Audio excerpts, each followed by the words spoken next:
오늘 말씀은 솔로몬 왕이 된 지 이제 약 224년쯤 되었을 때 일입니다.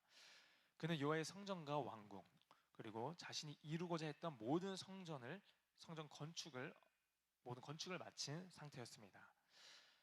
그런데 이 시점에 하나님께서 다시 솔로몬에게 나타나십니다.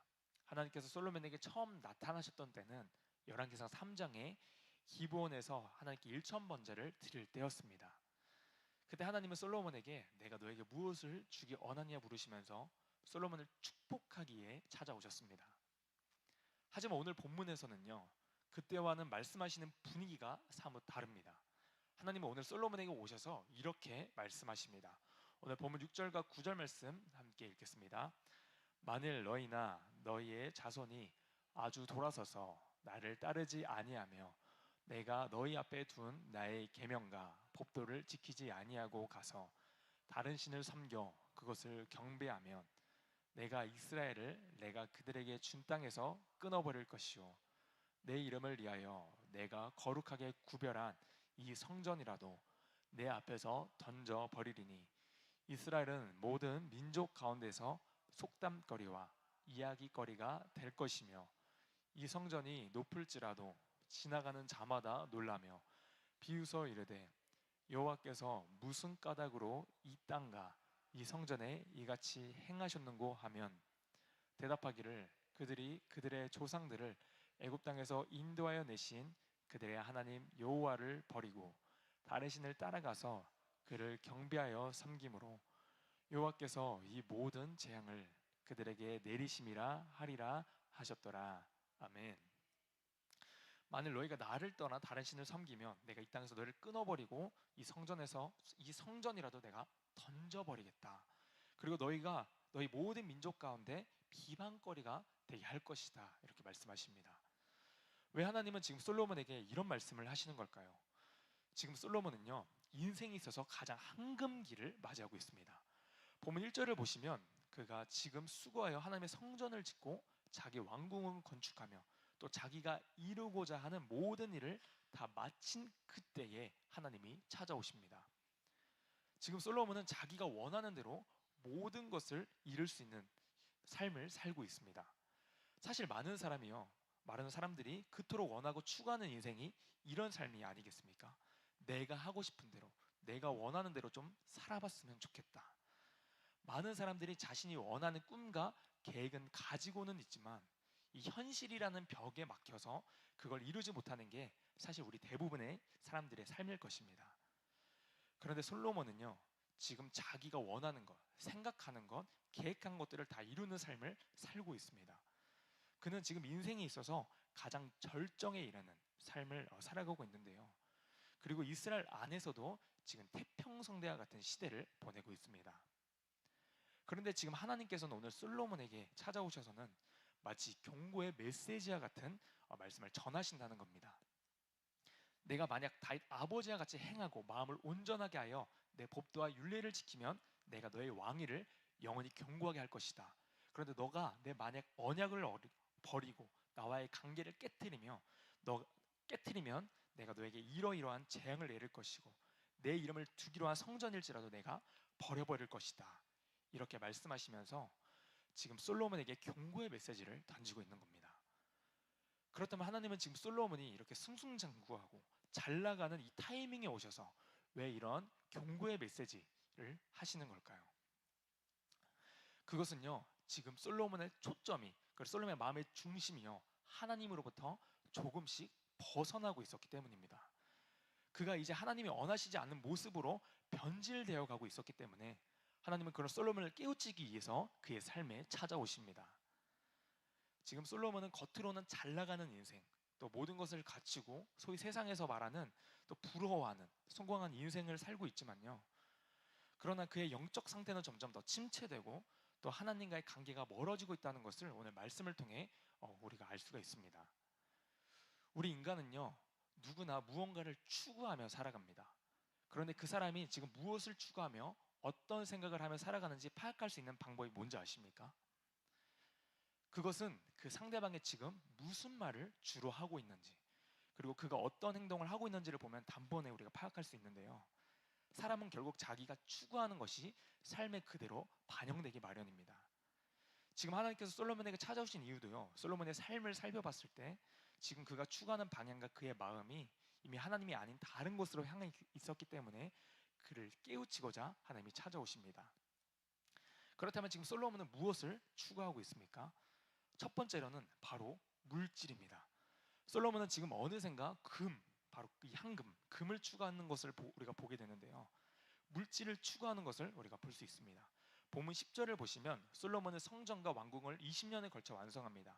그 과정에서 큰 도움을 준 사람이 바로 두로왕 히람인데요.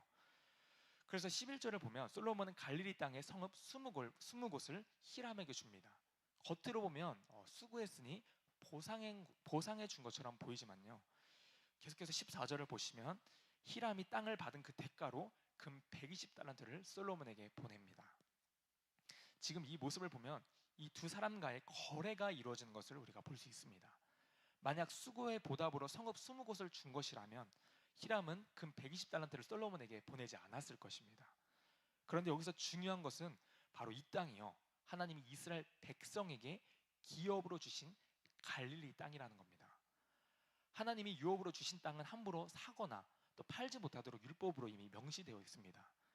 그런데 솔로몬이요, 이 땅을 이방 왕에게 지금 넘겨주고 있는 겁니다. 더 나아가 12절과 13절을 보면 히람이 그 땅을 보고 만족하지 못하고 그 이름을 가불 땅이라 부릅니다.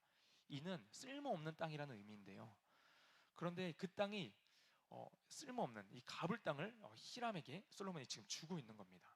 그리고 훗날 이 히람은 결국 다시 솔로몬에게 그 땅을 돌려주는데요, 이게 지금 무엇을 보여줍니까? 솔로몬이 이제 하나님의 기준이 아니라 바로 자신의 이익과 계산을 따라 움직이고 있다는 것입니다. 그리고 그 중심에는 바로 물질이 있습니다. 여기서 끝이 아닙니다. 그리고 26절 이후를 보면 솔로몬은 이 에시온게벨에서 배를 만들고 무역을 하기 시작합니다. 그리고 오빌이라는 곳에서 금 420달란트를 가져옵니다. 성전을 지은 위에 솔로몬의 행보를 보면요, 그의 삶의 방향이 이제 하나님이 아니라 계속해서 금으로 물질 중심으로 향하고 있다는 것을 우리에게 보여줍니다. 하나님께 일천번제를 드리며 이 들을 수 있는 마음, 바로 그 하나님의 마음을 구했던 솔로몬이요, 24년쯤 지났을 때 그의 인생의 왕이 앉은 지 이제 반 정도 되었을 때 그는 지금 계속해서 이 물질을 추구하고 있다는 것을 우리에게 보여주고 있습니다. 그리고 두 번째는요, 솔로몬은 힘과 권력에 집중하고 있습니다. 솔로몬은 성전 건축 이후에도 자기 왕궁을 짓고 또 계속해서 이런 일들을 행하는데요, 우리 본문 19절 말씀을 함께 읽겠습니다. 시작. 자기에게 있는 모든 국거성과 병거성들과 마병의 성들을 건축하고 솔로몬이 또 예루살렘과 레바논과 그가 다스리는 온 땅에 건축하고자 하던 것을 다 건축하였는데, 솔로몬은 자신의 힘을 키우기에 계속해서 국거성, 병거성, 마병의 성들을 짓습니다. 이런 것들을 짓는 이유는요, 결국 이 나라의 군사력을 키워서 힘으로 나라를 다스리겠다는 그의 마음이 고스란히 담겨져 있습니다. 하나님이 다스리시는 신정 국가가 아니라 이 세상의 열방의 나라들처럼 힘과 권력이 중심이 되는 그런 나라를 추구하고 있다는 것입니다. 그리고 세 번째로는요, 그가 쾌락을 추구합니다. 이 바로의 딸뿐만 아니라 수많은 여인들을 받아들이며 쾌락을 추구하기 시작합니다. 우리 본문 24절 말씀을 함께 보겠습니다. 바로의 딸이 다윗 성에서부터 올라와 솔로몬이 그들을 위하여 건축한 궁에 이를 때에 솔로몬이 밀로를 건축하였더라. 아멘. 24절을 보시면요, 이건 단순히 그냥 왕궁을 지었으니까 왕을 데려온 것이 아닙니다. 바로의 딸 다윗 성에서부터 올라왔다. 솔로몬이 그를 위하여 건축한 궁에 이를 때 솔로몬이 미로를 건축했다. 지금 바로의 딸이라고 하니까 바로의 딸만 좋아했나 보다 이렇게 생각할 수 있는데 그게 아니고요, 이는 이 바로의 딸을 말하는 것은 결국 여자 전체를 지칭하는 대명사입니다. 그러니까 바로의 딸 한 사람만이 아니라 그가 많은 여자를 거느리고 그 성에 데리고 왔다는 것을 말하는 건데요, 이 성전을 지어놓고 또 성전이 있는 거룩한 곳과 맞은편쯤에 자기의 성을 짓고 그 근처에 바로의 딸, 그러니까 그 거룩한 예루살렘에 있는 그곳에 많은 이방 여인들을 이제 솔로몬이 데리고 옵니다. 그리고 여기서 바로의 딸을 데리고 왔다고 말은 하지만 사실 이건 대명사라고 볼 수 있고요, 이방 여자들을 우리가 데려갈 수 있다. 많은 이방 여자들을 데리고 왔다. 우리가 볼 수 있는데요. 이는 솔로몬이 그가 쾌락을 추구하기 시작했다는 것을 우리가 알 수 있습니다. 그래서 이제 열왕기상 11장에 보게 되면 결국 쾌락을 쫓던 솔로몬의 모습이 그대로 나오는데요. 그의 결과, 그의 끝이 어떻게 되는지 우리 열왕기상 11장 1절에서 3절 말씀을 함께 보도록 하겠습니다. 솔로몬 왕이 바로의 딸 외에 이방의 많은 여인을 사랑하였으니 곧 모압과 암몬과 에돔과 시돈과 헷 여인이라. 여호와께서 일찍이 이 여러 백성에 대하여 이스라엘 자손에게 말씀하시기를 너희는 그들과 서로 통혼하지 말며 그들도 너희와 서로 통혼하게 하지 말라. 그들이 반드시 너희의 마음을 돌려 그들의 신들을 따르게 하리라 하셨으나 솔로몬이 그들을 사랑하였더라.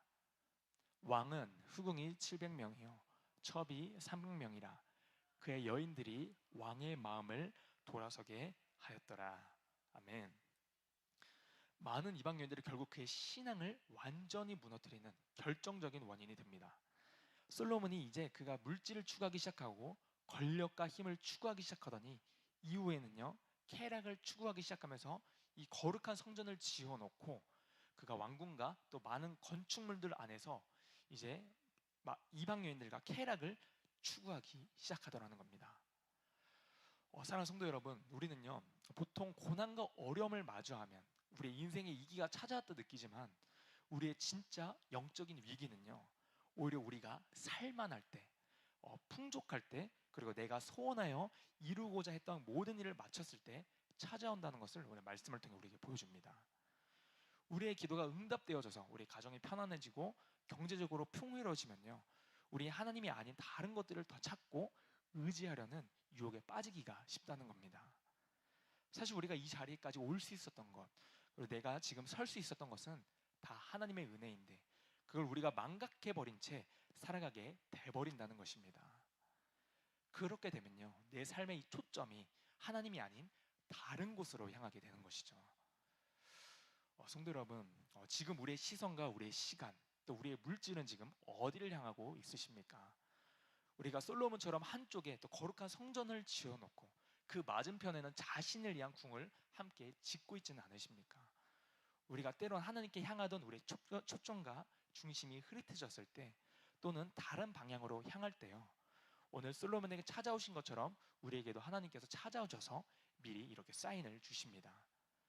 때론 누군가의 겉면이나 질책으로 또 하나님의 말씀으로 또는 상황과 환경의 어떤 특정한 사건을 통해 우리로 하여금 돌이킬 수 있도록 경고하시고 사인을 주신다는 것입니다.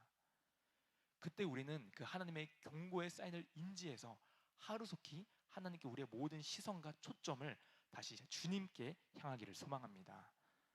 하나님이 우리에게 주신 이 경고의 사인은요 우리로 하여금 끝까지 그 믿음의 경주를 완주할 수 있도록 도우시는 바로 하나님의 그 사랑의 메인 줄 믿습니다. 이제는 우리의 욕심과 우리의 허망된 소망을 내려놓고 모든 초점과 중심을 오직 예수님께 향하기를 축복합니다. 하나님이 아닌 다른 것을 의지했던 마음을 다 내려놓고 오직 하나님을 의지하는 저와 여러분이 되기를 간절히 소망합니다. 기도하겠습니다.